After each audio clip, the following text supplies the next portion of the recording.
देखिए, सीरिया को सबसे बड़ी सजा इस वजह से दो चीजों से मिल रही है। एक ये कि वो सरवाइव कर गया, जिस तरीके से वेस्टर्न कंट्रीज ने, और इसमें कुछ अरब कंट्रीज भी शामिल थे, वो समझते थे इसकी हुकूमत। दूसरा ये कि रशिया और ईरान जो है इसके इत्तेहादी है, इसलिए उसको, तो वहाँ के लोगों को, हुकूमत को मैं नहीं कहता, वहाँ को लोगों को ये सजा दी जा रही है कि आप मरो भी, कोई आपकी ये जो है परवाह नहीं करे। लोगों को सिर्फ अपने मकासद के लिए इस्तेमाल किया जा रहा है, पर्पजली। लोग अगर उस हुकूमत के खिलाफ होते या वो हुकूमत प्रो ए होती या बी होती तो उसको ज़्यादा से ज़्यादा इमदाद करा।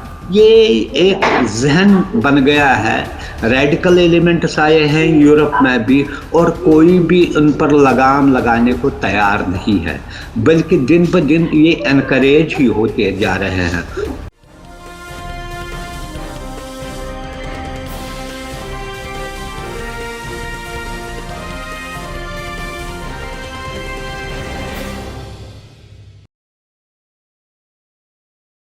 हेलो, नमस्कार, आदाब, सत श्री अकाल और अस्सलाम वालेकुम। मैं हूं मोहम्मद अहमद काज़मी, लेकर आया हूं आपका पसंदीदा कार्यक्रम आपके रूप। इस कार्यक्रम में हम आपको कुछ जानकार लोगों से मिलवाते हैं और खबरों पर चर्चा करते हैं ताकि कुछ गहराई से मालूमात में इजाफा हो सके। हमारी और आपकी सभी दर्शक हमें इस प्रोग्राम को काफ़ी अप्रिशिएट करते हैं, बहुत से लोग मैसेज भेजते हैं और इसमें हमारी कोशिश ये होती है कि इन डेप्थ कुछ मालूमात हो। इस वक्त तुर्किया और सीरिया में जो अर्थक्वेक आया है बहुत ही खतरनाक। अब तक के फिगर्स के मुताबिक 21,000 लोग मारे जा चुके हैं और अभी भी बहुत लोग, ऐसा लगता है कि मलबे में दबे हुए हैं। उस पर इंटरनेशनल मदद कैसी पहुंच रही है, क्या हो रहा है, और खास तौर पर सीरिया के साथ क्यों एक तरह से अलग किस्म का रवैया अपनाया गया है, ये बहुत ही अहम है। इस पर बहुत कम बात हो रही है, उस पर बात करेंगे। इसके अलावा शार्ली हेब्दो, जो फ्रांस का एक सैटारिकल मैगजीन है, उसने इस जलजले की बड़े अजीब किस्म से एक मजाक उड़ाया है। उन्होंने कहा है, जो कार्टून बनाया है उसमें लिखा है, तुर्किया में जलजला, हमें वहां टैंक भेजने की जरूरत नहीं पड़ी। ये कितना खतरनाक और कितना ऐसा लगता है कि मुसलमानों के खिलाफ एक नफरत इस हद तक उरूज पर पहुंच चुकी है, उस पर बात करेंगे। उसके अलावा नॉर्थ कोरिया ने अपनी ताकत फिर से दिखाने की कोशिश की है। अमेरिका के साथ उसका हमेशा एक तरह से टकराव का हाल रहता है और ICBM, इंटरकॉन्टिनेंटल बैलिस्टिक मिसाइल, वो बार बार कभी टेस्ट करता है, कभी डिस्प्ले पर लाता है। ये न्यूक्लियर ICBM का उन्होंने डिस्प्ले किया है, उसके क्या मानी है। आज हमारे साथ इन सब इश्यूज पर बात करने के लिए खास मेहमान हैं शेख मंजूर साहब, सीनियर जर्नलिस्ट, जो हमें वक्त दे देते हैं। उनका हम शुक्रिया अदा करते हैं। Thank you. शेख मंजूर साहब, आप ये बताइए कि ऐसे वक्त में जब पूरी दुनिया जो है वो एक तरह से इंसानियत लरस गई, जिस किस्म की तस्वीरें आ रही हैं, जितने लोग मारे जा चुके हैं, उसमें सीरिया के साथ खास तौर पर जैसे वो स्टेप मदरली जिसे कहा जाता है, सौतेला व्यवहार, वो क्यों हो रहा है? चूंकि बशार अल असद ने कहा है कि बहुत से मुल्क दबाव में हमारी मदद नहीं कर पा रहे हैं, और सीरिया के फॉरेन मिनिस्टर फैसल मिकदाद ने कहा है कि अमरीकी जो सैंक्शंस हैं, जो हमारे ऊपर रुकावटें लगी हुई हैं, उसकी वजह से हम तक मदद नहीं पहुंच पा रही और कुछ भी नहीं पहुंच पा रहा। उनका 2 दिन पहले का ये स्टेटमेंट है, आप क्या कहते हैं? देखिए, एक तो ये बहुत बड़ा अलमिया है, इतनी डिवास्टेशन हुई है। अभी तो 21,000 के करीब यानी अमवात हुई है, और जैसे प्रोजेक्ट किया जाता है, इट में क्रॉस इवन 30,000 पीपल, और 80,000 के करीब जख्मी है। एक तरफ इंटरनेशनल कम्युनिटी ने तुर्किया को हर किस्म की इमदाद पहुंचाई है, जबकि इस अर्थक्वेक को 4-5 दिन हुए हैं, और सीरिया को नेग्लेक्ट किया गया है। सिर्फ रशिया, ईरान और इराक और इंडिया ने उनको कोई राहती सामान भेजा है।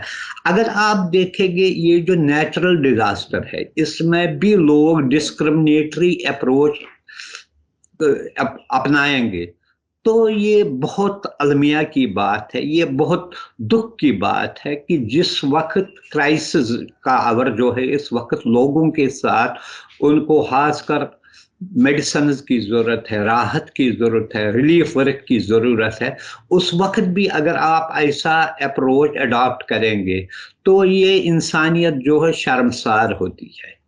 ये ठीक है उन पर जो सैंक्शंस लगाए गए हैं, लेकिन हालांकि अभी जो वहां पर है एलेपो, जो इसकी एक बहुत बड़ी सिटी है, वो टोटली वहां पर तबाही हुई है। इसके अलावा जो कुर्द एरियाज है वहां पर भी तबाही हुई है। लेकिन इस वक्त भी रिलीफ मेजर्स में एक किस्म का जो है डिस्क्रिमिनेटरी अप्रोच आप अडॉप्ट करना, ये कहाँ की इंसानियत है। और उनसे होता है जो इंसानियत के बुलंदबांग दावा करते हैं, वो ह्यूमन राइट्स के चैंपियन कहते हैं, सिविल राइट्स के वो कहते हैं उन्हीं का सारा कुछ उन्हीं को वरासत में मिला बाकी। और इस वजह से वहां के लोगों को ज्यादा मुसीबतों का सामना करना पड़ा। यही नहीं, आपको पता है पिछले 10-12 साल से जो सिविल वार की तरफ से वहां बड़ी लेवल पर तबाही हुई है, और उनके पास इतने साधन नहीं है कि वो लोगों को रिलीफ पहुंचाए। इस वक्त इंटरनेशनल कम्युनिटी को ये फर्ज बन जाता था कि वो इस जो डिप्राइव्ड एक रहा है उसको भी इस रिलीफ एंड रिहेबिलिटेशन जो एक वर्क चल रहा है उसमें भी उनको पूरी तरीके से उनकी मदद करे।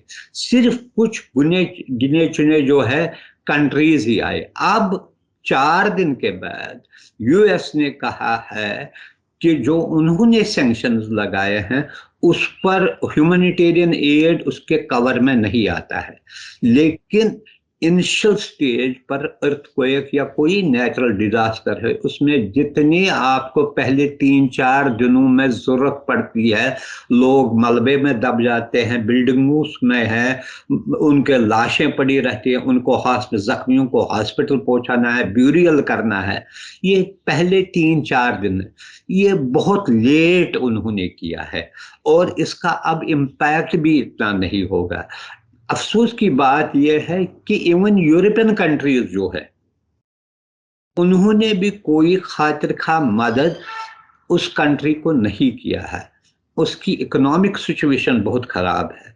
यही वो टाइम होता है जब दुनिया को ये दिखाना होता है कि मुसीबत की घड़ी में हम वहां के लोगों के साथ हैं, चाहे वो कोई भी मुल्क हो। लेकिन यहाँ पर उन्होंने टोटली ये दिखाया कि चाहे वहां वो लोग मरे, चाहे उनकी हालत खराब है, चाहे इनको मेडिसिन नहीं, उनको मेडिकल इक्विपमेंट नहीं है, हॉस्पिटलों की सहूलियात इतनी नहीं है जितने टर्की में। हालांकि हम ये नहीं कहते कि टर्की को नहीं मिल रहा है, तुर्की में भी डिवास्टेशन ज्यादा हुई है, लेकिन साथ साथ अगर उसके साथ दूसरे मुल्क को भी हुआ था, इसमें इम्तियाजी सलूक बरतने की क्या जरूरत थी। ये एक अलमिया है। अभी तक जो रिपोर्टें आ रही हैं, कुछ जो ग्राउंड पर रिपोर्टर्स हैं, जर्नलिस्ट हैं, उनकी बाकायदा खासतौर पर नॉर्थ सीरिया में एक तो कोई बाकायदा जो बॉर्डर पर कुछ लोग खड़े हुए हैं कि इस तरफ कोई मदद नहीं आ रही है, हम इंतजार कर रहे हैं। अस्पतालों से ऐसी खबरें आ रही हैं कि दवाएं नहीं है, खासतौर पर जो लोगों को मलबे से निकालने के लिए बड़ी मशीनों की जरूरत होती है वो नहीं है। तो अच्छा, ये इतनी ज्यादा नफरत की वजह क्या है सीरिया से? आखिर क्यों इतनी पाबंदियां और क्या क्या वजह है? क्योंकि जो हमारे दर्शक हैं, बहुत से लोग हैं जो शायद उस गहराई से नहीं जानते, क्यों सीरिया को सजा दी जाती है और पाबंदियां क्यों हैं और किस लिए? आखिर क्या वजह है जो सीरिया को इस तरह से देखा जा रहा है? देखिए, सीरिया को सबसे बड़ी सजा इस वजह से 2 चीजों से मिल रही है। एक ये कि वो सरवाइव कर गया है, जिस तरीके से वेस्टर्न कंट्रीज ने, और इसमें कुछ अरब कंट्रीज भी शामिल थे, वो समझते थे इसकी हुकूमत। दूसरा ये कि रशिया और ईरान जो है इसके इत्तेहादी है, इसलिए उसको, वहां के लोगों को, हुकूमत को मैं नहीं कहता, वहां को लोगों को ये सजा दी जा रही है कि आप मरो भी, कोई आपकी ये जो है परवाह नहीं करेगी। जैसे मैंने पहले भी कहा था, इतनी वहां पर इकोनॉमिक सिचुएशन इतनी खराब, और जिस इलाके को ये इफेक्ट किया वहां पर रेफ्यूजीज ही ज्यादा है। रेफ्यूजीज की तादाद बहुत बड़ी है, उनको ऑलरेडी वो मुसीबत में उन पर एक और बड़ी मुसीबत आ गई है। अगर उसमें भी इंटरनेशनल कम्युनिटी वो रहेगा कि एक को करेगा दूसरे को नहीं करेगा, ये तो ये मजाक बन रहा है जो हम बात कर रहे हैं बड़े ये ह्यूमैनिटेरियन इश्यूज के बारे में, ह्यूमन राइट्स के बारे में, लोगों की जान माल की हिफाजत के बारे में ये बात कर, गोया इसका मतलब है लोगों को सिर्फ अपने मकासद के लिए इस्तेमाल किया जा रहा है, पर्पसली। लोग अगर उस हुकूमत के खिलाफ होते, या वो हुकूमत प्रो ए होती या बी होती, तो उसको ज्यादा से ज्यादा इमदाद फराहम। अब यही बात जो है ये समझने की है, लेकिन उनको जो है बड़ी बड़ी कंट्रीज है, they don't care about this. उनका अपना एजेंडा होता है, वो अपने एजेंडे से काम कर रहे हैं, और इन चीजों पर ज्यादा वो ध्यान नहीं दे रहे हैं। हालांकि प्रेशर भी बहुत है उन पर कि भाई क्या इस वक्त भी अगर आपने सियासत इसमें खेली तो ये इंसानियत जो है शर्मसार हो जाएगी। अच्छा, इसमें जो वो इजराइल का एंगल बहुत अहम है शायद, कि चूंकि ईरान, और जैसा कि आपने कहा कि रूस और ईरान उसके इत्तेहादी हैं, तो ईरान चूंकि फिलिस्तीनी रेजिस्टेंस ग्रुप्स को, हिजबुल्लाह को मदद करता है और ये रास्ता है, तो ये खास तौर पर इजराइल की हमदर्दी में यहाँ लोगों से नफरत की जा रही है और लोगों को मरने दिया जा रहा है। देखिए, एक चीज मैंने देखा रिसेंटली, 2 दिन पहले मैं देखता है, इजराइल ने कहा हम मदद करने को तैयार है। जी जी जी जी जी जी, उन्होंने कहा कि वो पॉसिबल ही नहीं है, लेकिन उन्होंने एटलीस्ट लिप सर्विस तो दिखाई। जी जी जी, लेकिन दूसरे ममालिक जो है उनका ये भी नहीं है। अब ये छोड़िए, अब उनके जो अरब कंट्रीज है वो भी सामने नहीं आए उतना जितना उनको करना चाहिए था। हालांकि पिछले 1-1.5 साल के दौरान अरब कंट्रीज के साथ ताल्लुकात में किसी हद तक बेहतरी आई है, यहाँ तक कि विजिट्स भी हुए हैं, और ये भी चल रहा है फुल डिप्लोमेटिक रिलेशंस भी कायम हो जाएंगे। इसके बावजूद उन्होंने भी ज्यादा मदद नहीं की जितने सारे तुर्किया वालों को की। जी जी जी जी। अच्छा, ये जो नफरत है, ये नफरत और उसमें उसके साथ सियासी जो एंगल है, वो एक नजर आया। फ्रांस की उस मैगजीन शार्ली हेब्दो ने एक कार्टून छापा है, और उस कार्टून में तबाह हुए तुर्की की बिल्डिंगें दिखाई हैं, और उसके साथ नीचे लिखा है कि तुर्की में जलजला, अर्थक्वेक, और हमें वहां टैंक भेजने की जरूरत नहीं पड़ी। ये कितना घटिया बात लगती है ऐसे वक्त पर। देखिए, जिस चार्ल्स हेब्डो को कुछ लोग सपोर्ट कर रहे हैं, उनको ये देखना चाहिए कि उसका सिक माइंड कितना है। इस ट्रेजिडी पर भी जब लोग मर रहे हैं, अभी भी सैकड़ों हजारों लोग जो है अंडर डेब्रीज है, उस पर भी अगर ये मजाक उड़ाएगा तो हम इसके बारे में कहना ही गलत कुछ होगा। वो दिखाता है इसको हेट्रेड कितनी है इस्लामिक वर्ल्ड से। हालांकि तुर्की किसी न किसी तरीके से इनका स्ट्रांग अलाई है, इसके बावजूद वो अगर तुर्की के खिलाफ और वहां के लोगों के खिलाफ ऐसी जहर अफशानी करेगा, वो दिखाता है ये सिक आदमी है, मेंटली सिक है वो। He is getting sadistic pleasure. कि मर रहे हैं लोग, लेकिन उनको दिखाते हैं जैसे उनको टैंकों से मारा गया है। ये एक जहन बन गया है।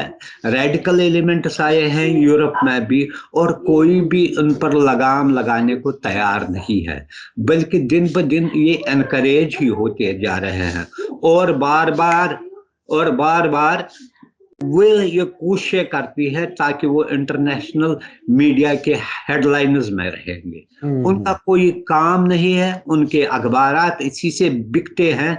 और जो एक राइट विंग जो कॉन्स्टिट्यूंसी है, उनके लोगों के लिए ये एक प्लेजर का मुकाम बन रहा है। भले अगर वो इसमें ये दिखाते सिंपैथी, क्या ये वहां भी आ सकता है यूरोप के किसी इलाके में। अभी यूरोप इतना जो है यूक्रेन के वार में ऐसे फंस गया है, निकलता ही नहीं है। उसको अपने घर की पता नहीं है कि वहां हर दिन उसको जो प्रोटेस्ट हो रहे हैं, ट्रेड यूनियंस कर रहे हैं, हर दिन वो उनका चल रहा है। इनकी इकोनॉमी खत्म हो रही है, और दूसरों के मरने पर वो अपने आप को बहुत बड़ा प्लेजर महसूस कर रहा है। अच्छा, तुर्की के साथ तो कुछ खास अभी नफरत कुछ बढ़ती हुई नजर आ रही है। वो तुर्की चूंकि नॉर्वे को नेटो में लाना है, उसकी वजह से एक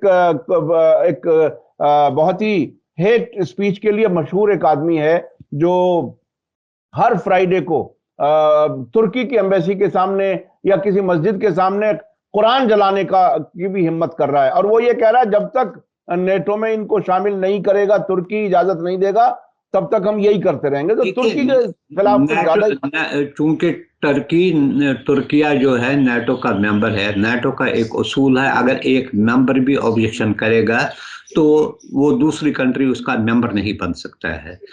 ये चूंकि कई सालों से नॉर्वे, पोलैंड और दूसरे जो कंट्रीज है, इनके साथ अच्छे ताल्लुक नहीं रहे। बीच में टर्की तैयार भी हुआ था इनको मेंबरशिप देने के लिए, लेकिन कुछ ऐसे हालात हुए वहां पर जो प्रोटेस्ट हुए, और उसने कहा मैं इसमें। और दूसरी बात वो ये भी चाहता है कि रशिया के साथ भी इक्वी यानी कि रिलेशंस है with Russia as well as with European countries. वो नहीं चाहता है इन कंट्रीज को नेटो का मेंबर बनाए, जिससे वो अपने ताल्लुकात रशिया के साथ भी खत्म नहीं करना चाहिए। ये एक बड़ी वजह है, क्योंकि सबसे ज्यादा अगर देखेंगे यूक्रेन वार की बेस ही यही बन गई। यूक्रेन नेटो का मेंबर बनना चाहता है, जिसकी ऑब्जेक्शन बार बार रशिया ने की, और बार बार जो यूरोपियन कंट्रीज थे या नेटो कंट्रीज थे, उन्होंने कहा हम इसको वेलकम करेंगे।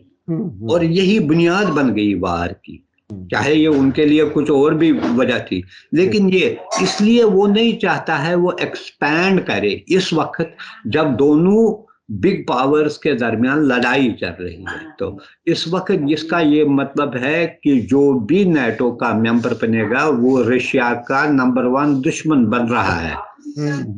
ये रिस्क टर्की नहीं लेना चाहता है। हालांकि बीच में अमेरिका और कुछ जो यूरोपियन कंट्रीज ने उससे ये भी किया था, यानी कि परसुएड किया था कि वो उनको मेंबरशिप दे, और वो किसी हद तक राजी भी हुआ था कि कुछ कंडीशंस रखे थे उसने भी, लेकिन बाद में ये मसला फिर अटक गया। और यही इसको आप अगर ये पॉलिटिकल मसला है, एक स्ट्रेटेजिक मसला है, इसको आप रिलीजियस आप कलर दोगे, ये एक बहुत बुरी बात है। तुर्की को क्या करना है कुरान शरीफ, ये आलमी इस्लाम का मसला है। ये सिर्फ तुर्की का मसला तो थोड़ी है। अगर उनके जो है उनके लीडरों के खिलाफ कोई प्रोटेस्ट करो, जो भी करना है वो लोकल इसमें रिलीजन को क्यों इसमें इन्वॉल्व कर रहे हैं? गोया ये भी किसी न किसी तरीके को religion as a tool they are using. ये बहुत बड़ी बात है, क्योंकि मुसलसल कुरान को जलाना, लोगों को भड़काना और तुर्की को टारगेट करना, ये बहुत ही एक नए किस्म का उन्होंने तरीका अपनाया। अच्छा, नॉर्थ कोरिया की तरफ से जो ये हथियार दिखाए गए हैं, क्या ये कोई हालांकि अब तो रेगुलर रिचुअल सा लगने लगा है, हर 2-3 महीने में कुछ ना कुछ टेस्ट भी होता है, नए हथियार भी दिखाते हैं, लेकिन इसके अमेरिका और नॉर्थ कोरिया के उससे क्या क्या कुछ है उसमें? देखिए, अगर हमने देखा पिछले 3 साल से अमेरिका हर एक जगह अगर कामयाब भी हुआ है मिलिटरली, लेकिन नॉर्थ कोरिया एक ऐसी कंट्री है जहां इसकी एक न चली और बार बार वो डिफाई करते रहे, क्योंकि उन पर सैंक्शंस भी है, उन पर हर एक चीज है, वो बियर करते हैं, फॉर ईयर से उन्होंने बियर किया। और ये जो इसने मिडनाइट परेड की जिसमें 12 शायद इंटर कॉन्टिनेंटल बैलिस्टिक मिसाइल्स का डिस्प्ले किया, ये कहते हैं इतने डेंजरस और डेडली है जिसका कोई अंदाजा ही नहीं किया जा सकता है। और ये हकीकत है कि नॉर्थ कोरिया के पास मिसाइल टेक्नोलॉजी सबसे यानी कि बहुत इंपॉर्टेंट मिसाइल टेक्नोलॉजी है, एडवांस्ड है। और इसमें अभी उनका कोई वो जब भी उन्होंने कोई इस पर किया है, टेस्ट किया है, वो सक्सेसफुल रहा है। यहाँ तक उन्होंने बहुत सारे जो किए, जो तकरीबन जिनका टारगेट अमेरिका था, जापान था, ऑस्ट्रेलिया के इन इलाकों तक तो वो पहुंच रहा था। अब उसने कभी भी वो ना उसको कई बार, हालांकि ट्रंप ने कोशिश की, फिर भी वो कोशिश कामयाब नहीं हुई। इसके अलावा अब उन्होंने वर्चुअली यूएस और दूसरे कंट्रीज ने एक्सेप्ट कंडेमनेशन इस मसले को छोड़ ही दिया है। वो ज्यादा कुछ नहीं कंडेमनेशन करते, और भी क्या करेंगे। वो इतना सरफिराबी है कि अगर उसके साथ किया जाए तो वो हमेशा कहता है मैं जो साउथ कोरिया को उसको टारगेट बनाऊंगा। यहाँ तक कि एक बार बड़ी कन्फ्रंट्रेशन के लेवल तक पहुंच गए थे। लेकिन उनका एक ये जो है, उसको सैंक्शंस का कोई परवाह नहीं है। उसका जो सिस्टम है बड़ी टाइट रजीम है, किसी को पता नहीं है वहां कोविड में क्या हुआ क्या नहीं हुआ। अब की बार उसने एक और चीज किया, अपनी जो छोटी डॉटर है 10 साल, उसको भी इस तकरीब का हिस्सा बनाया।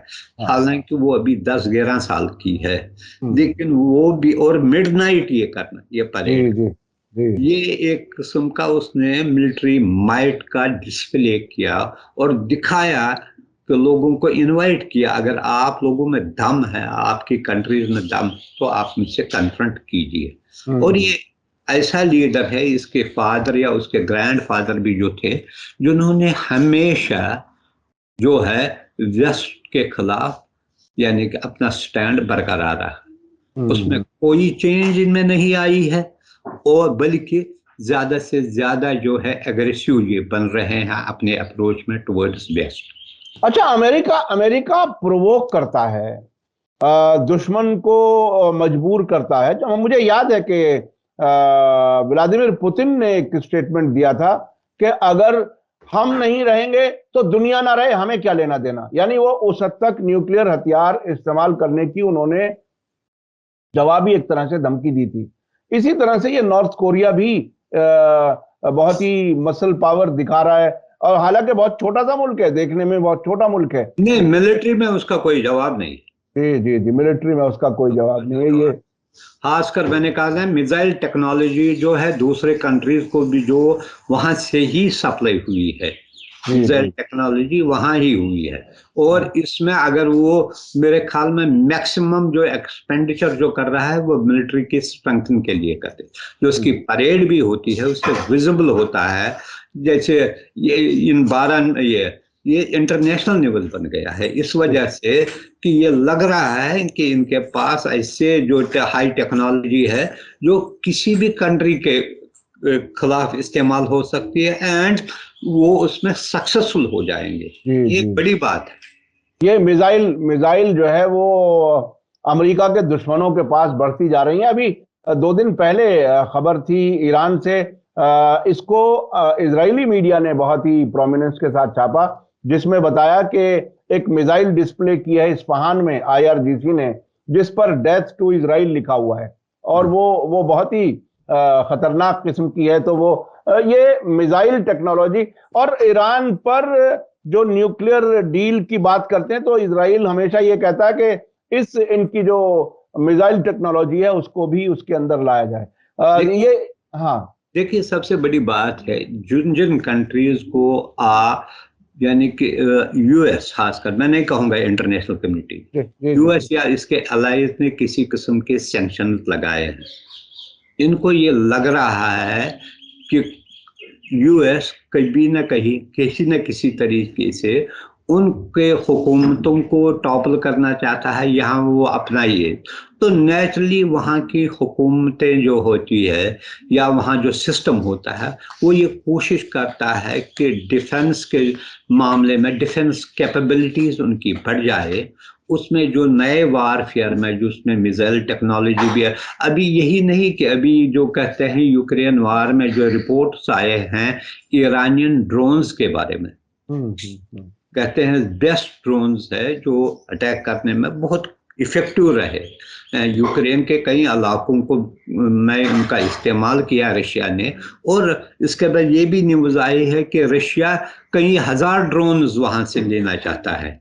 ये दिखाता है कि उनको अपने सर्वाइवल के लिए, अपने दुश्मन को कन्फ्रंट करने के लिए, कोई रेजिस्ट करने के लिए उनके पास ऐसी टेक्नोलॉजीज है जिससे वो इफेक्टिवली न्यूट्रलाइज कर सकते हैं कि अगर कोई का ओपोनेंट की तरफ से कोई एक्शन हो जाएगा। ये इसी का मतलब है।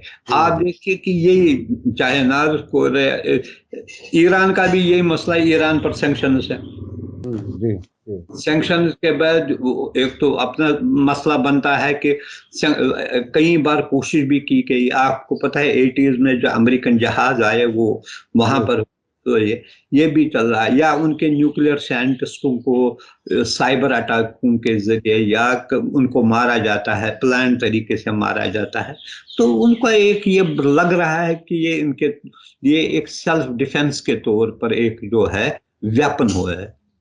एक मजबूत अपोजिशन दिख रहा है उनको। और मैं अपने दर्शकों को याद दिला दूं कि 2019 में जब ईरान की हदूद में अमेरिका का सबसे महंगा, सबसे बड़ा ड्रोन ग्लोबल हॉक आया था और उन्होंने गिरा दिया था, उसके बाद ईरान की तरफ से ये बाकायदा बताया गया था कि हमारे साइंटिस्ट ने उसको रिवर्स इंजीनियरिंग करके ये समझ लिया है उसका पूरा सिस्टम, और पूरी दुनिया में जहां भी ग्लोबल हॉक का मूवमेंट होगा वो हमारे ईरान में बैठे हुए साइंटिस्ट की नजर में है। तो इस हद तक जब एजुकेशन और साइंस की तरक्की हो रही है तो उससे वो परेशान है। और यही हाल नॉर्थ कोरिया का है, इधर ईरान का है, उधर चीन और रूस के एक साथ मिलने से भी अमेरिका बहुत परेशान है। ये दुनिया बदल रही है, ये बात बहुत ही साफ नजर आ रही है। बहुत बहुत शुक्रिया शेख मंजूर साहब, आपने हमें वक्त दिया। इसी के साथ मुझे दीजिए इजाजत। धन्यवाद, शुक्रिया। जय भारत, जय हिंद। मीडिया स्टार वर्ल्ड के और वीडियो देखने के लिए हमारे चैनल को सब्सक्राइब करें और सीधे नोटिफिकेशन पाने के लिए बेल आइकन दबाएं। और अगर हमारी खबर सच्ची और अच्छी लगे तो अपने व्हाट्सएप, इंस्टाग्राम, फेसबुक और ट्विटर अकाउंट पर जरूर शेयर करें।